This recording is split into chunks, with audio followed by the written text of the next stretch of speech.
Good afternoon, my loved ones. I am here, and it is time for installment number 2 of the video log for Bigger on the Inside. I'm your host, Bigger. I'm bigger than your host. That's ridiculous. I'm here today because I wanted to share some perspective on pain and suffering.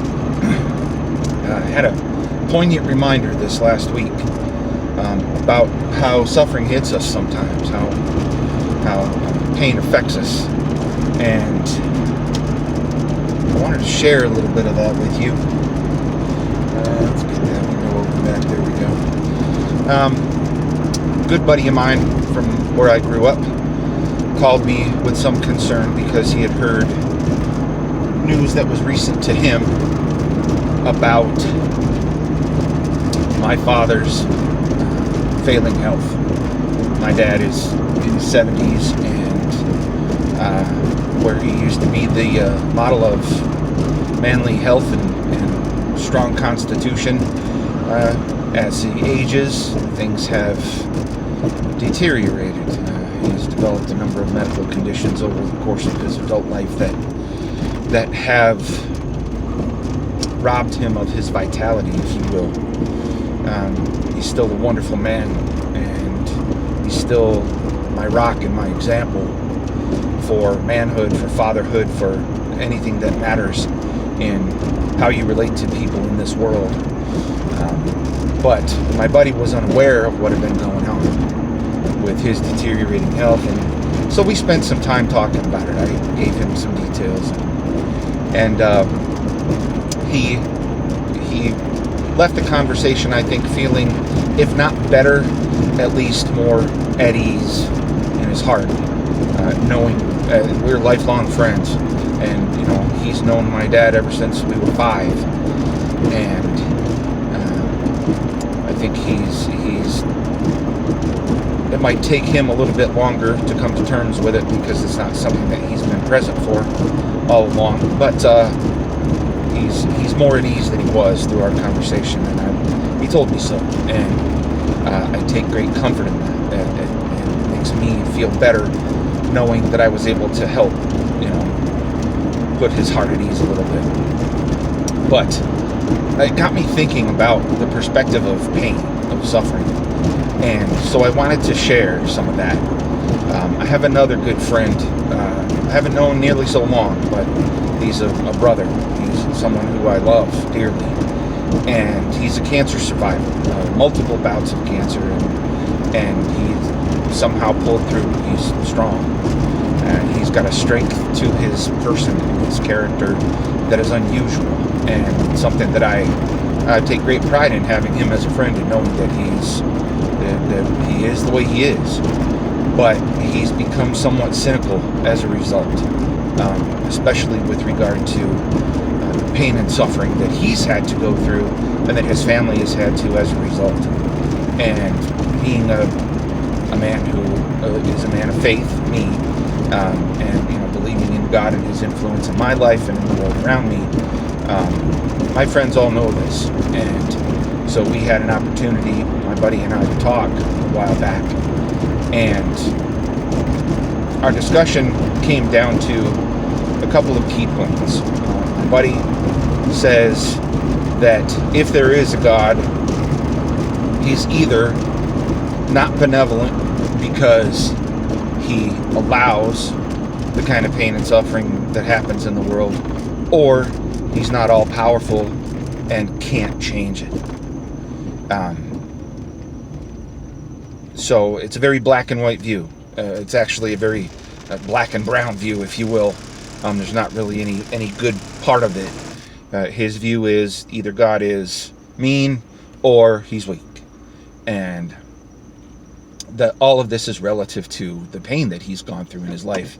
And I offered him an alternative perspective when we were talking. I said, think of it this way. And this was something that kind of came to me in the moment. And I couldn't really describe it other than inspired, because it's not something I put a lot of thought into, but all the thoughts sort of congealed at once. And I was able to put it in words that he understood, and it gave him pause to think. I said, here's the deal. Here's how I view pain and suffering. I believe that there are 3 kinds of suffering in this world. Okay? There's suffering, and we recognize all of them, but we don't like to. Okay? There's suffering that happens because we deserve it. Okay? There's suffering that happens because, you don't do the homework, you get an F. You don't show up at work, either you don't get a paycheck or sometimes you get fired. Consequences can be far-reaching. You cheat on the wife, the spouse, whoever, you're going to get found out. You're going to get, you're going to have to suffer for that. You do the crime, you're going to do the time. That's what it comes down to for me. That's the first kind of pain. That's pain that you've earned. Okay. He agreed with that. And I said, okay, there's another kind of pain that you might not like, but you have to agree with. I said, there's pain that just happens. There's pain that happens to whoever for whatever reason. We live in a busted, messed up world, and pain is going to happen. Suffering is going to happen simply because this world is a broken place in every conceivable way.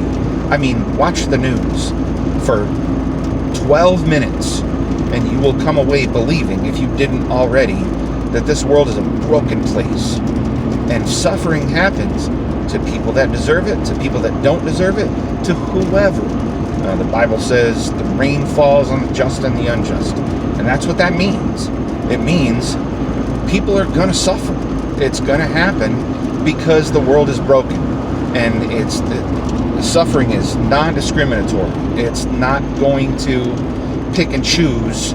It's going to say, okay, today, blind justice says, or blind injustice, whatever you want to call it, covers its eyes and eeny, meeny, miny, mo, and you get to stub your toe. Okay? And that might sound ridiculous, but that's really how it works. That's the second kind of pain, is pain that just happens. That happens to everyone for no particular reason, but it's going to happen. He said, okay, yeah, I get that. I've seen people suffer that don't deserve it. I've seen people get away with stuff that do deserve it. And that's its own kind of suffering. And I said, okay, so you buy those two. Here's the third one. Here's my third pitch I'm going to throw at you. There's pain, there's suffering that happens in our lives that has a specific design. And that design is to make us more.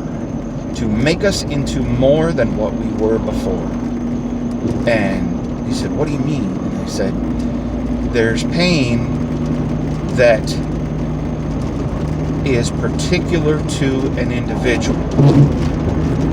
Not because it's deserved, not because it's earned, not because it's random and you just happen to hit the top of the list that day.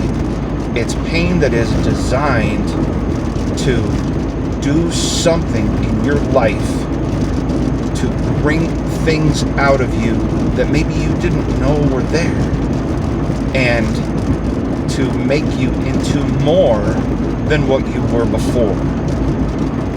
And that made him stop and think.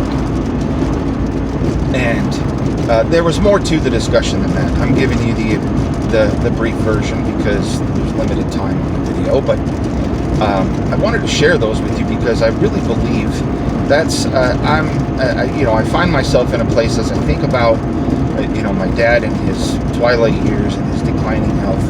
I think about various life circumstances that I've experienced over the last decade or so, longer, really, multiple decades, but there's lots of times when I could have just thrown in the towel and said, nope, forget it, I'm done, I can't stand this anymore, become a hermit, find a cave or a log cabin somewhere and get away from the world and everybody. I could have taken it to two extremes and eaten a bullet. There, but for the grace of God, go I. That's one of those things that you look back on and say, there's lots of opportunities that I could have just given up, thrown in the towel. But I had, even back then, even, way back when I was in my teens, when I was a young kid, when I was in my 20s, my 30s, now I'm 50. I had an instinctive understanding of, at the very basic level, was I'm no quitter. I won't quit. I may not always win, but I will never quit. So I'll always win. The winner isn't always the guy who comes in first. Sometimes it's the last man standing. And I've never had it in me to quit anything. I say a lot. I apologize for that last video. Sorry. It's going to happen. I click my teeth too. But I've come to understand over my years and experience and, dare I say, wisdom, that the pain that I've experienced in life, the suffering that I've gone through, has made me more, has given me perspective, has given me the ability to sit down with a good friend, whether they're across the bar table from me or across the country over the phone, and offer them a little bit of that wisdom, a little bit of that perspective that lets them know I understand because I've been there. I've lived through it. And it not only gives them perspective, it not only helps to give them perspective, but it helps to give them hope too. And that's the biggest thing, is that if you can see somebody who has been where you are and has survived and gotten through and is better off for it now, who is stronger and who is wiser and who has a broader perspective, that gives hope. There's been medical studies done where doctors they've studied how patients react to devastating, like, terminal illness type news, where if they just sit them down and tell them you have cancer and based on all the data you have 6 months to live, that person's immune system is going to effectively shut down, and they're going to live up to that expectation. But if that person, in the same breath, the same conversation, or even shortly thereafter, is introduced to a survivor, to someone who has been where they are, has had the very same condition and beaten it, and can offer them perspective, and can offer them wisdom, and can offer them hope, the chances are something like 75% improved that they will not only survive the illness, but they will be healthier at the end of it than they were at the beginning, or at the diagnosis, I should say. I thought that was really cool, because it really is about hope. If we have gotten through something, if we have survived something devastating, we not only owe it to ourselves, but we owe it to the world around us to spread that hope, to say, look, suffering happens. Yeah, this sucks. I'm so sorry you're going through this. It really is terrible. But there's hope.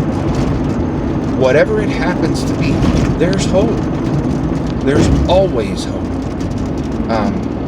This world is broken, ridiculously broken, but it is also a very interesting and very complicated place. And this universe that we live in has lots of unexplained and dare I say unexplainable things that people look at their circumstances sometimes and think, no way, how did that happen? How did I get through that? How did this person survive these circumstances? You know, how did that? And I'm sorry for the light just changed. I'm driving, and now my left side is facing west as the sun sets, so the reflection's a little off. Sorry about that. But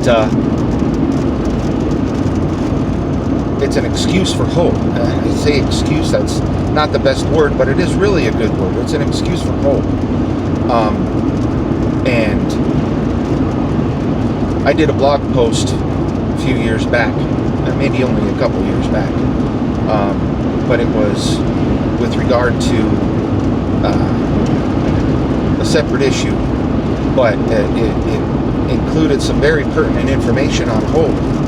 And when we're put in a situation where we discover that we do indeed have hope, then the next step in that parade is to act on that hope and give it to others. And that is the definition of love. Love is what you do to and for the world around you. Individuals, whoever it may be, people that you know, people that you don't know. It is the action that you take to evidence the hope that you have and to impart that hope on other people. And that's one of the reasons I started doing this. I've been thinking about it. I've got a lot of thoughts rolling around in my head all the time. And I started doing a blog, but sometimes when I write it out, my thoughts tend to get really convoluted, and they tend to stack one on the other, and I end up making multiple points. And so I just wanted to do some little short videos, not big long things, but just little things where I can focus on one line of thought and just sort of get my version of information out there, in the hopes that it will have a positive impact on somebody. That's the goal. That's what I want to happen. I believe that you get back what you give out, and it doesn't matter how much hope you have. If you hold on to it all yourself, you're going to be holding on to it all by yourself, and nobody wants that. It's about sharing what you've been through, and sharing your perspective, and sharing whatever nuggets of wisdom you've gained from that, and sharing the hope that you've derived from it, so that somebody else who's going through that suffering has an opportunity to share that hope. And you never know the difference you're going to make in someone else's life when you do that.